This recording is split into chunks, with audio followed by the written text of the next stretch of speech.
All yours. Whoops. Okay. Welcome, everybody. Let me try to get back to my original slide. There we go. My name is Melissa Schnyder, and I'm with the School of Security and Global Studies, and I'll be presenting today on my faculty research grant from last year when I was studying different cases of multi-stakeholder governance in France as it relates to environmental issues, and I'll kind of go through what that means. But thank you all for taking time out of your day to join me today and to listen to this presentation. The title is How Global Norms Are Translated to the Local Level, Examining Cases of Multi-Stakeholder Environmental Governance in France. And so let me kind of skip along here to the next slide to explain what that means a little bit. So the project that I was doing last year examined what the international relations literature typically calls processes of norm diffusion. And it looked at this process of norm diffusion from the global level down to the local level. I was also trying to draw connections between that literature and the literature on environmental governance.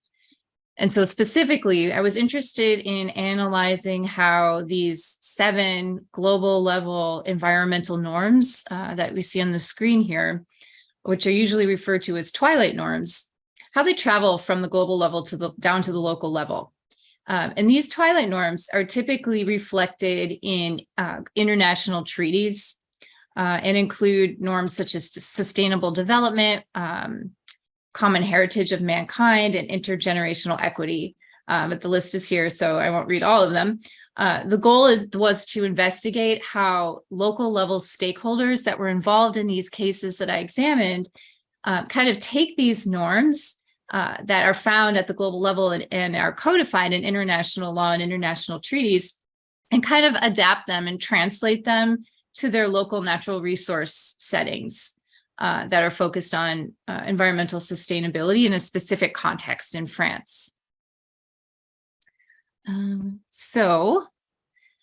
research questions that I was looking at were how many of these global norms and which ones were evident across the cases that I was examining.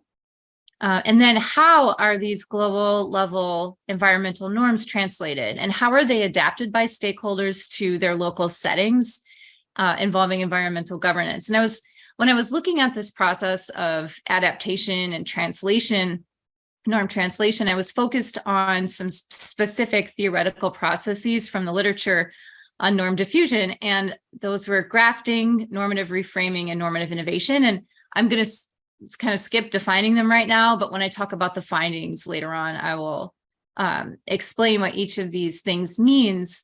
But it was sort of a theoretically driven study, and I was trying to find, to what extent are these processes evident when local stakeholders are kind of inspired by these global level norms and adapt them to their settings, their local settings. Okay, and so my project was looking at 5 local level cases in France. The first was the Cerbère-Banyuls Marine Nature Reserve. I was looking also at 3 fisheries local action groups or flags, all of which were located in the south of France, and also the Bio Valley Biodistrict. And so each case involved multiple stakeholders that were involved in environmental governance and management, addressing sort of a different environmental or sustainability issue. So I'll just kind of go through each case quickly just to give you some context. The first one was the Marine Nature Reserve, and this really was the first natural marine reserve in France. It was established in 1974, so it's the oldest one in the country. And back in the early 1970s, the local community sort of came together and negotiated and formalized some basic management rules to try to maintain and preserve the marine area over time. And this was because they were observing that these types of formal management rules were needed because of degradation of the marine environment due to tourism, increasing tourism and things like that. And so they codified these initial set of governance rules. And today the local community is still involved, is heavily involved in managing the reserve. So they're a definite stakeholder. There are other stakeholders involved too. I'll go through those in a minute. But let me get to the flags. The fisheries local action groups are partnerships. These are partnerships between fisheries actors on the one hand and other private actors. Local authorities are involved, civil society organizations are involved, and all of these stakeholders collectively design and implement a local development strategy that is really aimed at addressing their area's economic, social, and environmental needs. And so the flags are part of that strategy. And then lastly, the biodistrict. Well, biodistricts in general, these are territories where farmers and citizens and associations and public authorities all collectively enter into a formal agreement for the sustainable management of local resources. And so this particular biodistrict is the only one in France. It was founded in 2009. It encompasses about 54,000 inhabitants across 102 small towns and villages. And so the stakeholders involved in its governance and management include elected officials. Farmers are heavily involved. They're the center of it, actually. Entrepreneurs, business owners, tourism business owners, and civil society as well. Okay, so for data collection, let me scroll down here. So I traveled to France to conduct field work. This was a process that took a long time. I was interrupted for a bit due to COVID, and then last year I was able to finish it up. So this was a long time in the making. But really this project involved site visits at these different sites across these cases that I was looking at, stakeholder interviews with as many as I could get to talk to me. And I also took field notes while I was there. I also compiled documents related to each of these cases for content analysis. So I looked at management reports and analyses, public communications, and annual reports related to each case. And so the data analysis involved thematic analysis of the interview notes and the field materials, and then content analysis of the document sources.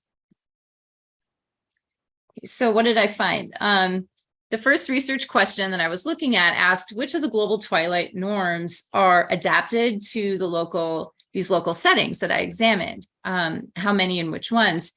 And so what I found was that there wasn't a broad range of twilight norms that were evident at the local level. Rather, in each of the cases, the stakeholders involved concentrated on one or two key global environmental norms that they then focused heavily on adapting to the local setting.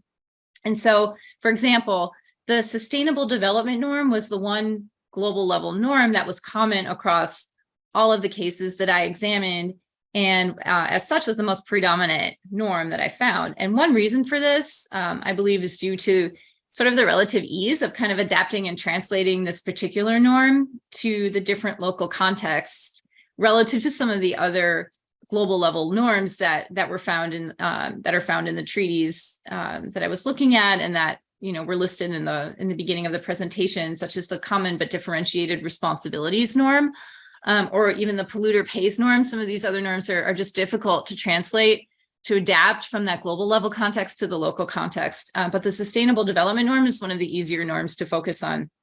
And so that was predominant. A second reason likely has to do with the sustainable development norm's connection to the UN Sustainable Development Goals.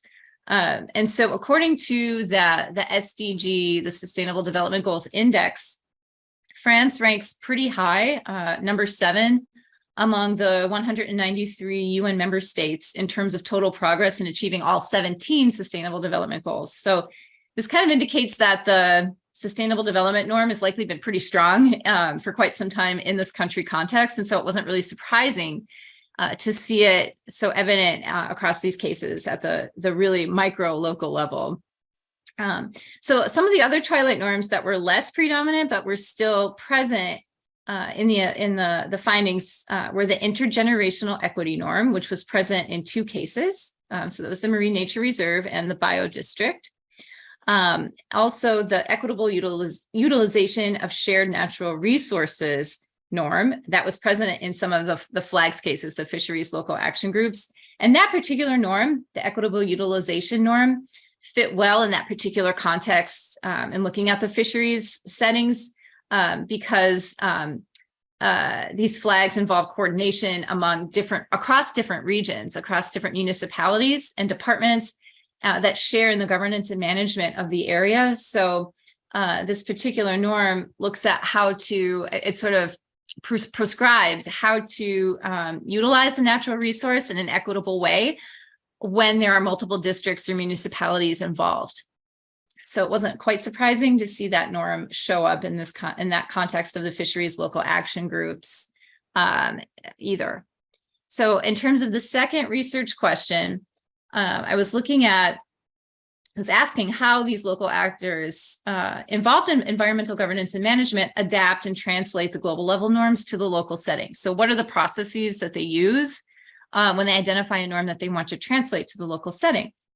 So one of the main findings was that when we look at the local level, we see that local stakeholders have very different ways of adapting the same norm within the same country context. So for example, although I mentioned that the sustainable development norm was evident across all of the cases that I examined, that norm was adapted to each local context in very, very different ways. So I saw that stakeholders associated with the Marine Nature Reserve and with the flags, the fisheries local action groups, used this process of grafting and norm linkages, whereas the other cases I didn't see that there, but they use them in different ways. And so let me explain what that means. So grafting, this is from the theoretical literature on norms and norm localization. And what it is it's a tactic that stakeholders employ to try to sort of institutionalize a new norm by associating that norm with a pre-existing norm that already exists in the same issue space, which makes a similar claim. So for example, a common example that's often cited in the literature is that advocacy efforts to generate a new norm against chemical weapons at the international level were helped by associating these weapons with the pre-existing norm against poison. Okay, so this ensures that this global norm will resonate with a pre-existing normative framework, which in this case was at the local level, right? The normative framework that they were associating this global level norm with, it was already in place, it already existed. And so they made explicit associations between the two frameworks. So for the second set of cases that I was examining, the fisheries local action groups, one of them had a couple of projects that I was able to get familiar with. One of them was called Terre et Mer Project, and the other one was called Seafood Baskets Project. And these two projects in particular showed how the stakeholders involved in these flags are using this process of grafting to try to translate the sustainable development norm to the local context. So what they did in each of these projects was they started out by having this recognition, this awareness, this recognition of the growing demand in the local area for seafood products and for local seafood products in particular.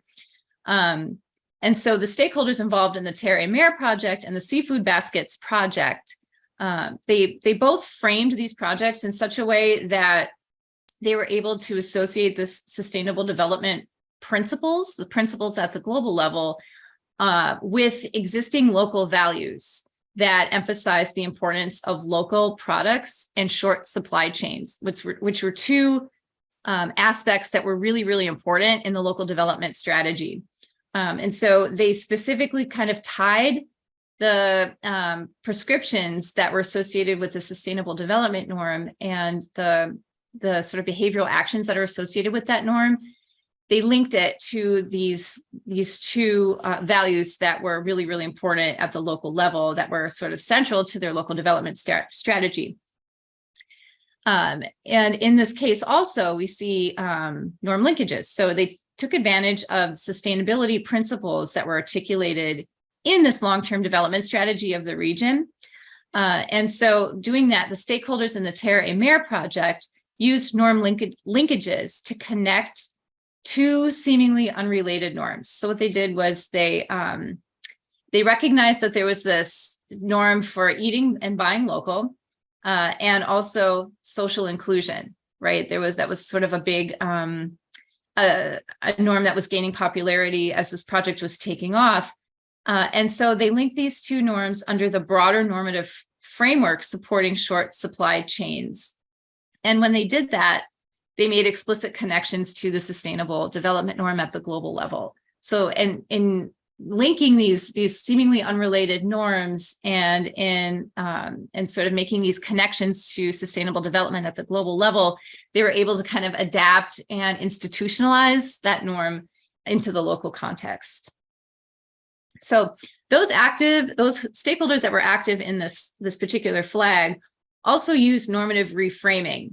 The Terry Mayer project and the Seafoods Basket projects both illustrate this process of normative reframing, and I'll explain what that means.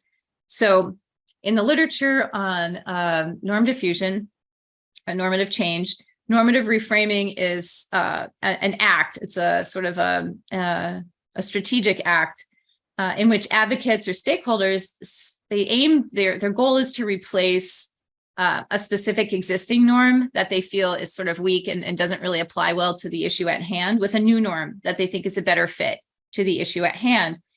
And as they do that, they recast the issue in a new light. And so through this process of normative reframing, the stakeholders involved in this case were calling attention to the poor fit of the norm that they were foregrounding or trying to weaken, and how it conflicts with other norms applicable to the issue.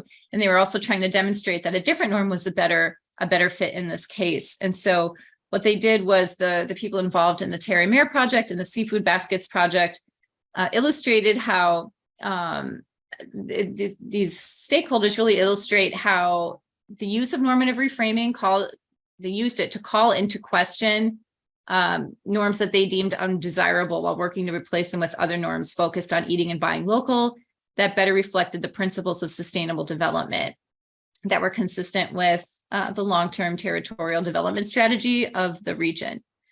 So the process really involves weakening an existing norm and replacing it with a new norm. In the case of the Bio Valley Biodistrict, stakeholders relied more on normative innovation as a process versus normative reframing or grafting to discredit a pre-existing norm that supported an undesirable status quo, what they deemed as an undesirable status quo, and to create a new norm instead.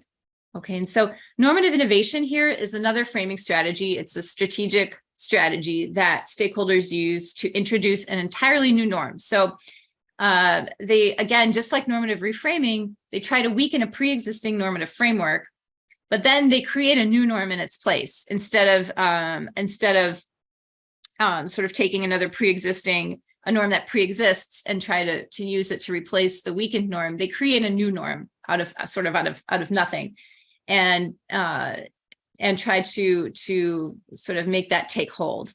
So what they did was they created a norm called eco-regionality. And what they did was particularly organic farmers have used this strategy as a way of adapting the sustainable development norm to that local context across all of the different municipalities and towns that encompass the Bio Valley Biodistrict. And as they did that, the idea of resistance played a key role in this context. So stakeholders first called attention to the standards of behavior that were supporting the existing system of industrialized agriculture throughout the region, which they wanted to weaken. They deemed that as undesirable. So they were calling attention to the loss of local food cultures, the loss of biodiversity and local resources, local jobs, things like that. So their resistance to the mainstream has also involved this introduction of a novel normative framework, which kind of centered on the norm of what they call eco-regionality, as I mentioned. And this is this new norm that they were trying to create, where organic farmers and other stakeholders came together and laid out sort of principles that they wanted to see replace the existing system that they were trying to weaken. And this has helped to translate the sustainable development norm to this specific local context of the biodistrict. And I think, let me just jump to the conclusions here, just in the interest of time. And so what all of this kind of underscores is that there are just many different ways of translating the same norm, even in a country context where congruence is high. So where there's a good match, in other words, between the global norm and the national sort of setting that is very amenable to that norm. So congruence is high in this case. There's a good fit between national and global environmental norms, but there's still sort of these just many, many different ways of adapting that same norm depending on the local context. And this is because, for one, local contexts and values, economies, histories, and visions of the future can be quite different from one another, even within the same institutional country context, and even within the same sort of region that I was looking at within that country context. So all these cases kind of span the same region across the south of France. So secondly, also these different subnational stakeholders and actor constellations that were involved in each case can potentially interpret the same norm in very different ways, depending upon their interests and what's at stake, and depending on the context in which they operate. And so all of this opens the possibility of observing differences in the processes of norm translation and norm adaptation. And I'll just wrap up by saying that there's a lot more involved here that I can't really get to or explain in detail just because of the time constraint, but it's being put into and I'm creating a book out of this called Adapting Global Environmental Norms in Local Contexts, Examining Cases in France. And this is going to be published late this year or early next year, probably late this year, I think it is, by Springer Nature. And so all of this is, these cases and the findings and the theoretical stuff is all going into this book.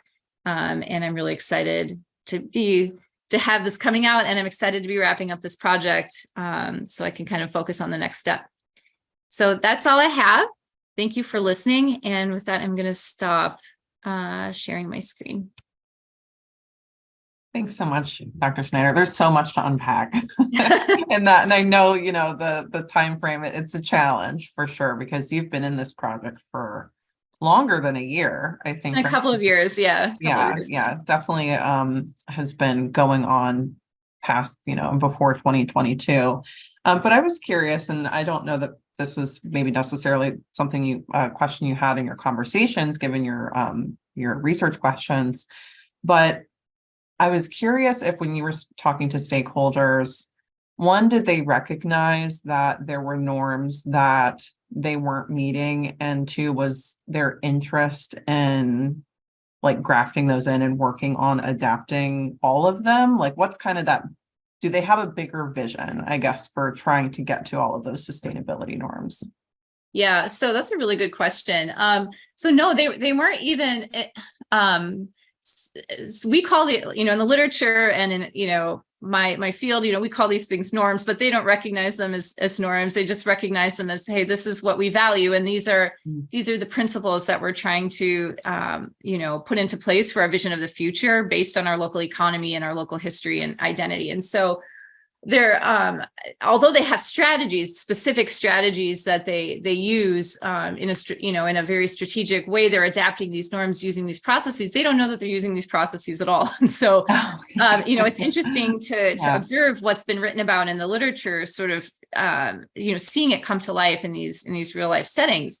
But what they do recognize is that, and to answer your question, no, they're not aiming to kind of, encompass all of the global level norms and adapt them to their local context. They really are focused on the norms that I think are easiest to adapt to their local context, and the ones that fit well with their local development strategy that's either already in place or that's unfolding. It was unfolding. In a couple of cases, it was sort of taking shape as I was there, and being reimagined by local stakeholders and authorities. So they really have, I would say, a narrow vision of the norms that they want to incorporate and adapt, and really just adapting one norm is such an undertaking that it takes years just to put those frameworks in place to get the behavior change that they're looking for. So, yeah. Thank you so much. Anybody else have questions for Dr. Schnyder?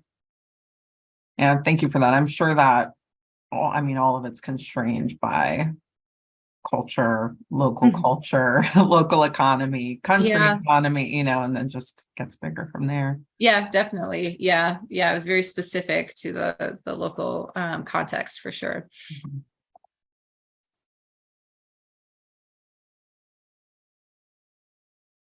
Anybody else? Feel free to type in the chat if you like. Not seeing anything rolling in. Well, thank you so much, Dr. Schnyder. A pleasure as always. Congratulations on the book. Keep us apprised. I'd love to hear how that's going, and Thank you. certainly when it gets published, we'll be sure to spread the word. Excellent. Thank you so much. Thank you for listening.